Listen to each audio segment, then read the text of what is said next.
That is a idiot.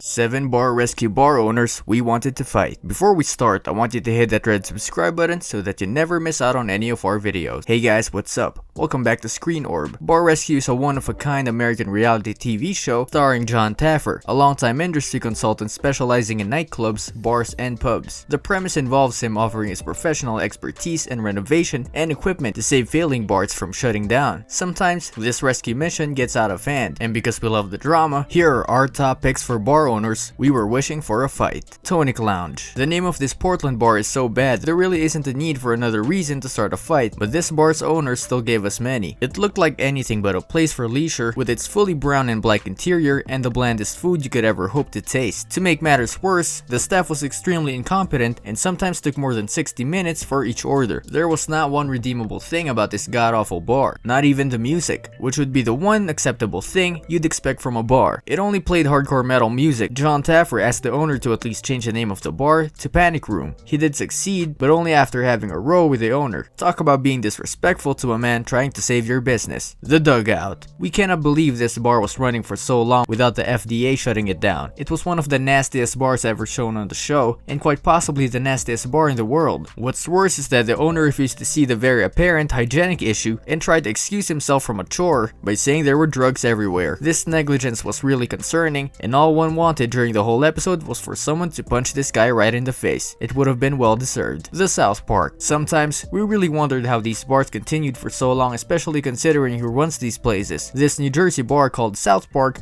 was run by one of the most disrespectful, loudmouthed men. He continuously refused to show Taffer's recommendations, fired his employees, and even kicked out customers. In one such incident, he started a fist fight with a customer after he unknowingly lit a cigarette in a non-smoking area. This one even made the papers. That's just a really easy way of ensuring no one comes to your bar anymore. The bar owner even explicitly refused to change the bar's name even after Jon told him to do it several times, leaving it unsusceptible to lawsuits in the future. The one fist fight was not enough for us. We wish someone would actually teach him his place someday. Cashmere. This one was a clear case of declining responsibility. Not only was the owner absent for most of the decision-making process, leaving the staff alone with almost zero accountability, when the bar inevitably failed, the owner shifted blame onto Taffer. He publicly accused Jon of incompetency, which caused the car to fail. Taffer ultimately abandoned the project, but we wish he had just met the owner in the back alley and settled things out old school. Speakeasy. You might think that if one owner is unable to handle a bar, then maybe two would help. That's probably what Amanda and Keith, owners of Speakeasy, thought, but even that did not work out because both owners were as incompetent as each other. I don't know what made Jon Taffer take on Speakeasy as a project, but he sure must have regretted it because all Amanda did was joke around all day. Keith was so negligent, he was once found sleeping on the job. It would be fun to watch him face some accountability. Yo ho ho. Imagine that having for a name and then refusing to take any criticism. This bar had a 50s theme, but literally nobody's nostalgic for the 50s in the 21st century. The owner was also very ignorant, refused to make the changes Taffer asked him to make. He was so rude he kept bad-mouthing Taffer behind his back. Eventually, it got too much, and he and Taffer eventually had a fight. Gypsy. A bar in Las Vegas is probably the best bargain one can get. Who fails that? The owner of Gypsy apparently. The man was battling a severe drinking problem, which was made worse by his too cool to care attitude. In the end, he didn't even bother to attend his own bar's reopening ceremony. After everything Jon Taffer had put into the refurbishment of the bar, it was quite disappointing to see his efforts go unappreciated. To make matters worse, the owner also refused to pay Bar Rescue the amount that was initially agreed upon. Not to mention, he named this bar something that is in slur in many parts of the world. Yeah, we would definitely like to see this guy get into a fight. Jon puts a lot of effort and investment in these bars, and when the owner refuses to give him the respect he deserves, it really makes the viewers mad. It is just plain disrespectful, and sometimes we would like to see these people get repercussions for their behaviors. This brings us to the end of our video. I hope you enjoyed it. Hit like if you did, and don't forget to subscribe to our channel so that you don't miss any of our videos in the future. Also, watch the 2 videos that are on your screen because I'm sure you'll love them. With that, I'll see you in the next video.